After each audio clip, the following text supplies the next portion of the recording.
and welcome to my Saturday stream and scream of Danganronpa. Jeez, Celeste hate me that much. Anyway, that was just something we had to get out of the way. Let's get back to the main subject. Yeah, the subject of how Robo-Justice didn't do it. Because if it's not a killer robot, then what kind of robot is it?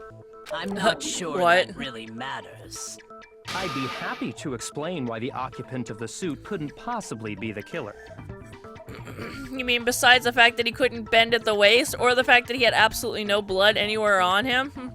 If you look back on how the body was transported, it will become immediately obvious. As they took the time to point out before we knew that it didn't bend at the waist, there's no handle on the dolly.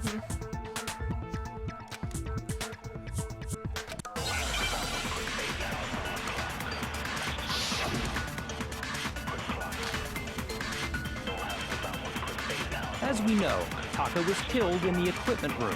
Yup. And from there, the body was moved to the repository, correct?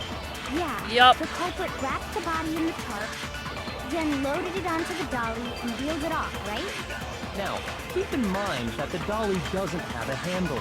That's wrong! It Yeah. totally does. But even without a handle, all you'd have to do is bend over. No, that's wrong.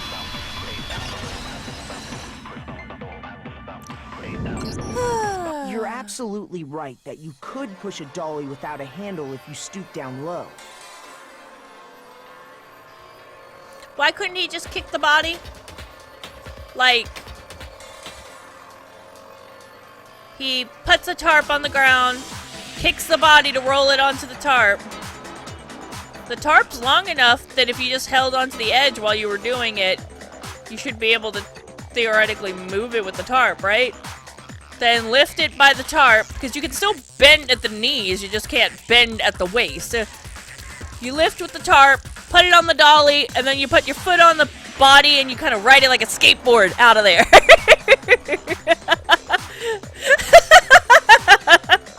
if you were wearing that suit, do you think you could actually get into a position like that? What do you mean? Think back to what you said when we were all checking out the suit together. Remember?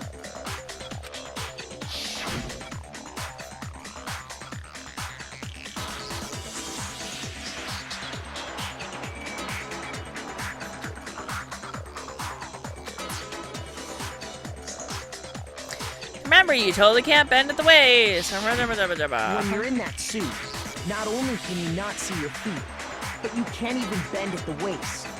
Am I right about that? Now that you mention it, yeah. It seems like it'd be awfully hard to push that dolly if you couldn't bend over.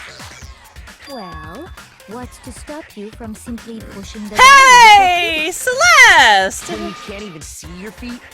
You really think someone could kick the dolly all that way? No! You ride it! Seriously, just like a skateboard. Yeah, it'd be totally impossible. Not that I can say for sure myself. You guys clearly just don't have the get up and go spirit, you know? You gotta be way more gambadoa.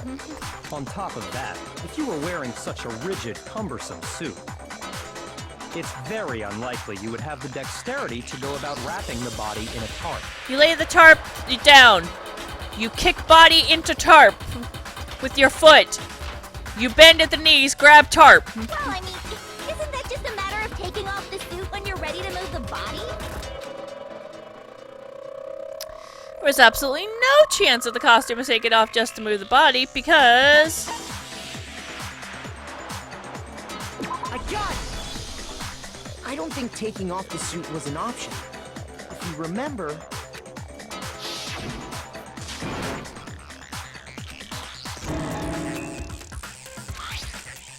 There was a class, okay? TLDR. That's true. It seems impossible to put the suit on or take it off without help. Well, I don't know about putting the suit on, but definitely taking it off. Then, you really can't take it off by yourself? Hero wasn't just making it up? How do you kick the body onto the tarp while holding the tarp? Did you see how big that motherfucking tarp was? All you have to do is lay the tarp near the body and hold up the end. Technically, I guess you don't have to, especially when you consider how long Hiro's arms are and how long his limbs are. I'm just saying, it's totally possible. It's not likely, but it's not impossible like they're making it out to be. Of course I wasn't making it up. If he could have gotten it off by himself, I don't think he would have let us see him wearing it. Showing up in the suit was basically an invitation for everyone to suspect it. Yeah, that's right. So, it's really, really true that Robo Justice couldn't have moved the dolly? To be clear, whoever did move the body, it couldn't have been Hiro in the robot suit, correct? No, wait. Just a second, if you please. Have you forgotten about the picture that I took? You all got a good look at it, did you not? The image of Hifumi being dragged away by Robo Justice? If whoever was in that suit is not the culprit, how do you explain that? Besides, do you remember what the now deceased Hifumi said?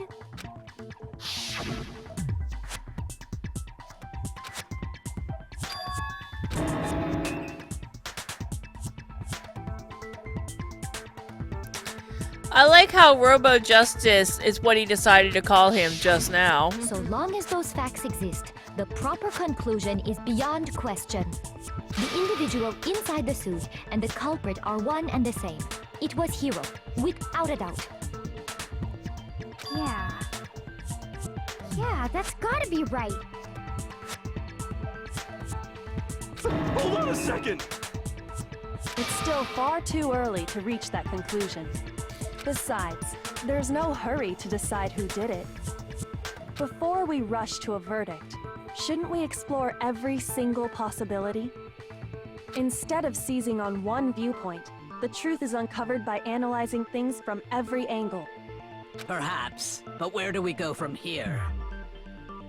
I feel like there's a song in there. Let's review this series of unfortunate events from the beginning. Maybe What a pain in the ass! I don't disagree, but our lives are on the line. If this is what it takes, we have to do it. Plus, maybe we'll get to find out where the heck Kyoko was when everything went down. Ha ha. All right then, let's take another look back at what happened. Must we? I suppose we could start with this morning. Just kill Celeste already! 4 of us gathered together in the dining hall. Makoto, Hina, Kyoko, and myself. Fucking A! We waited there for quite a while, but nobody else showed up, so we went to look for everyone. That was around 8 a.m. And as soon as we split up, Kyoko went missing. Soon after that, Hina found Celeste in the rec room and quickly came to get Makoto and me. It seems I was unconscious for about an hour after I was attacked by my mystery assailant. I know it was an hour because I remember being attacked a little after 7. That was when we saw Celeste's picture and discovered that her assailant had been wearing a strange costume. As it turns out, it was Robo Justice. It also soon became clear that this same Robo Justice had abducted Hifumi. We were soon joined in our search by Byakuya and Toko, and then went on to find Hifumi in the library. He was injured, so we took him to the nurse's office and resumed our search for the suspect. But not long after leaving the nurse's office...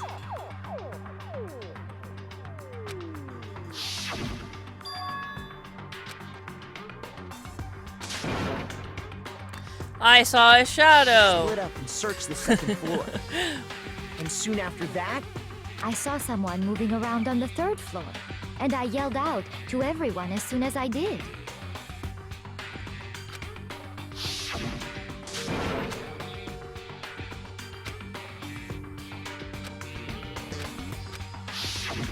And then We've already done this flashback, like, at that 2 point, we times decided since to we've been divide up here. into 2 groups.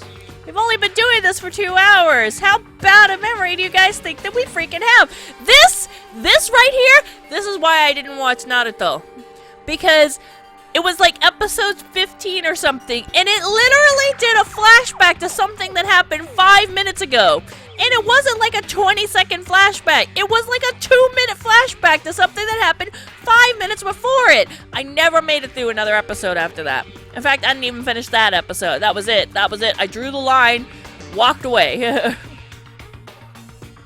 Celeste, Hina, and I went back to the nurse's office, while Sakura, Byakuya, and Toko chased after the suspect.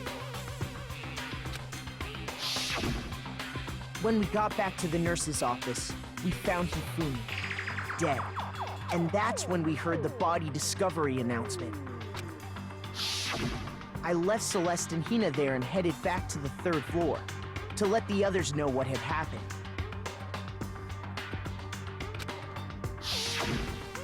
Meanwhile, we had just discovered Taka's body in the equipment room. We must have found both bodies at almost exactly the same time.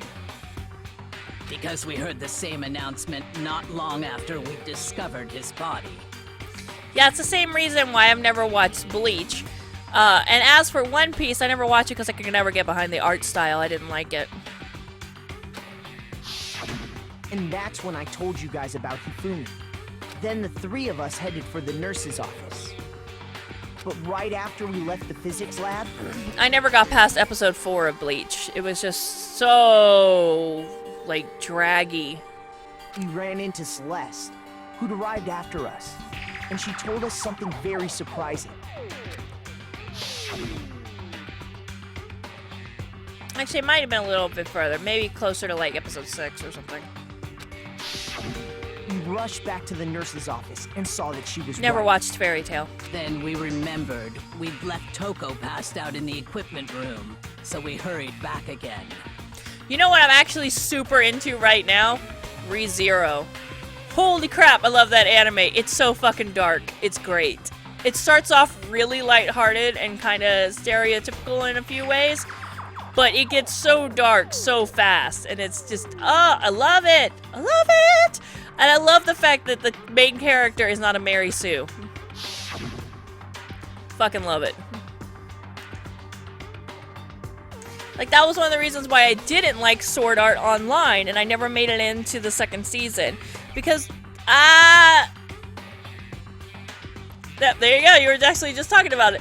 Sword Art Online, the main character is like little kids when they play, like, you know, superhero games and stuff together, and they're all like, I'm gonna attack you with all of my lasers!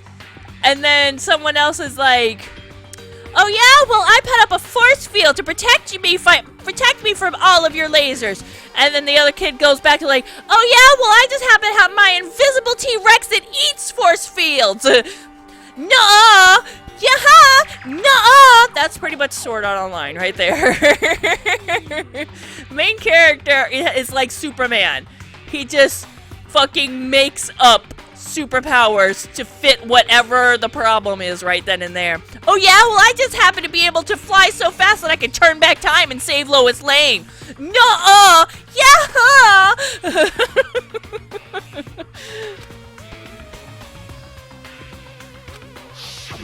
But when we got there, we discovered that now Taka's body had also gone missing. That's why of all of the DC stuff, the only one I really like is Batman.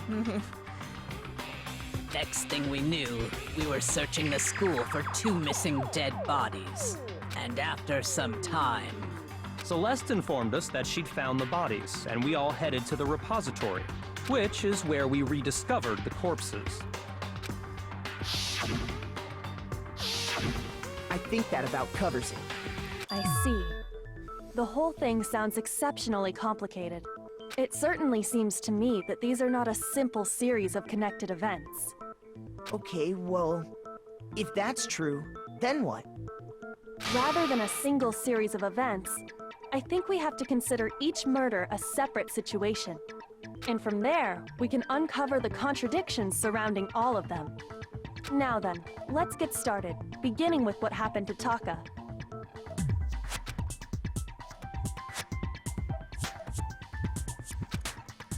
In order to uncover the truth of the case, I have to find them, no matter what.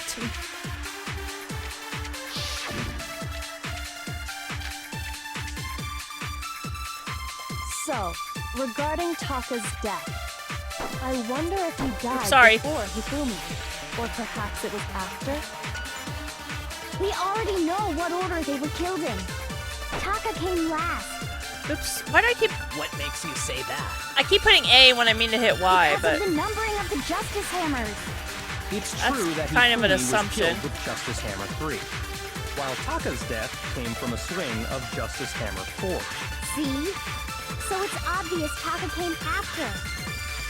Why are we assuming... Yeah, why are we assuming that they were... Regarding Taka's death, God damn it, how do I fast forward I again? wonder if he died before Hifumi. Nope. What the hell was that? Or perhaps it was after? We already know what order they were killed in. Taka came last. What makes you say that? Because of the numbering of the Justice Hammers. Okay. I guess we already know what order is what I should have touched instead. Regarding Taka's death, I wonder if he died before Hifumi, or perhaps it was after? We already know what order they were killed in. Okay. There's only 3 announcements. True that Hifumi I was don't know how to killed copy! with Justice Hammer 3, while Taka's death came from a We already know what order they were killed in. Taka came last. What makes you say that? Except I don't know how to shoot. Because of the numbering So now I'll of have the to use... Justice Hammers. It's true Was that not Hifumi right? was killed with Justice Hammer 3. Oh, it must have been while Taka's deflected. death came from a swing of Justice Hammer 4. How do I fast forward again? Control? So it's Yeah, okay. obvious Taka came after. So, I wonder if, or perhaps it was. We already know what order Taka came last. No shit! We This must already be know so what order interesting they for were you killed guys in. to watch. Taka came last. Now, I literally am using the mouse and the fucking controller now, too. Because of the numbering of the... Oh, that was a pain. Hold on. There's no reason to assume that the hammers were used in the same order as their numbers. If anything, that's just another way the killer tried to disguise their actions. So you're saying the culprit wanted us to think the hammers were used in order, but in reality, Taka was killed before Hifumi? Okay then, let's see the proof. Evidence to prove Taka was killed before Hifumi. There's something that relates to what time he must have died.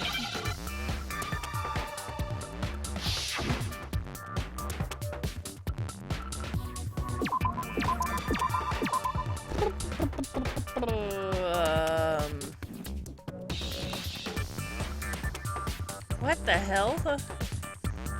I'm gonna run out of time. Oh, the wristwatch. Gotcha.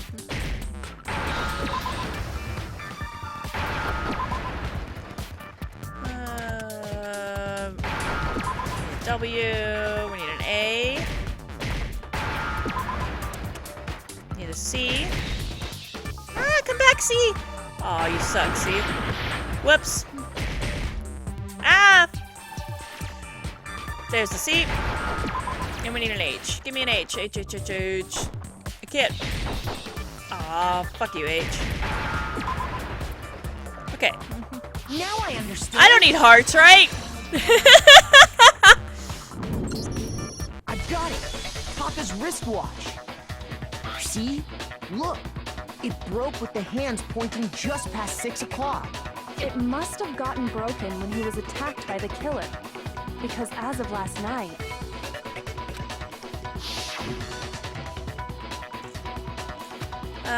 Right. We already did this flashback.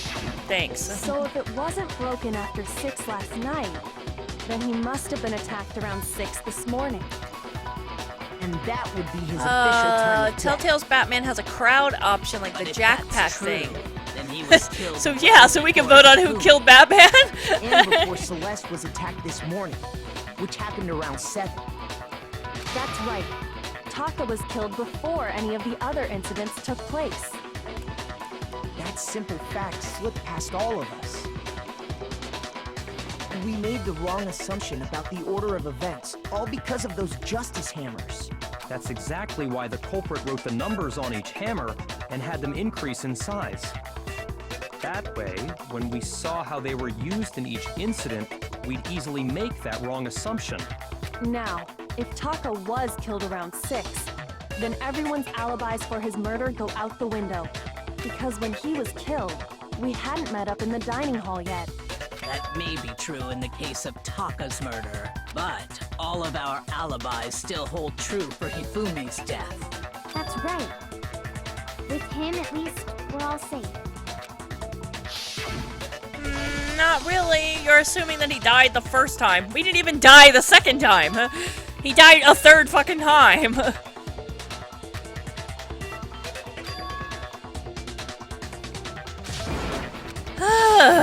When Flashbacks on we heard this. Hifumi screaming, we were all together. Except for Hiro and Kyoko. Then we all ran down to the nurse's office. And that's where we found his body. That's totally true. We're all in the clear. Oh, I know! They must have recorded him screaming on a tape or something, then played it later on! If that's true, where's the tape? I don't know. Don't just go making stuff up. Anyway, we all have rock-solid alibis for when we heard Hifumi scream. Since all of us were there together, clearly none of us could have killed him. And it does not stop there. There was also the moment when we discovered his body, when his body vanished from the nurse's office. Hina and I were in the bathroom together, while everyone else was in the equipment room, correct? And then there's the disappearance of Taka's body from the equipment room. At that time, we were all gathered together in the nurse's office because of Hifumi going missing. Well, don't forget, I was passed out in the equipment room the whole time. Wait, then what if Genocide Jill did it? She could have dragged Taka's body out of there right then! Even if she could pull that off, there's no way she could have done the same with Hifumi's body. Because, as we just established, she was passed out in the equipment room when his body disappeared. Besides, they didn't do either of them anyway. In other words, it is impossible that any of us could have killed Hifumi or moved either of their bodies. On the other hand, Hiro and Kyoko had disappeared, so they most certainly could have done those things. So what now, Kyoko? For now, we can't get fixated on who did it, or we'll just keep going around in circles. So instead of who, I propose we start talking about how. In particular, I think we need to figure out how Hifumi's body got moved. That's true. We searched everywhere, but we couldn't figure out how to explain his body disappearing. And according to what Celeste said, Flashbacks. his body apparently disappeared in the 1 minute her and Hina took their eyes off of it. But to carry that much weight from the first floor up to the 3rd in that short amount of time? Oh man, yeah! There's no way! It'd be impossible! Well, what if I told you there was a way to make the impossible possible? What? How? Find out next time on Dragon Ball Z. I'm gonna go ahead and call it here. Thank you so much for watching. Sorry. I appreciate you coming and spending time with me. Alright. Bye, bye, bye. Dude, it was like 4 feet. Y'all motherfuckers need some cardio in your life.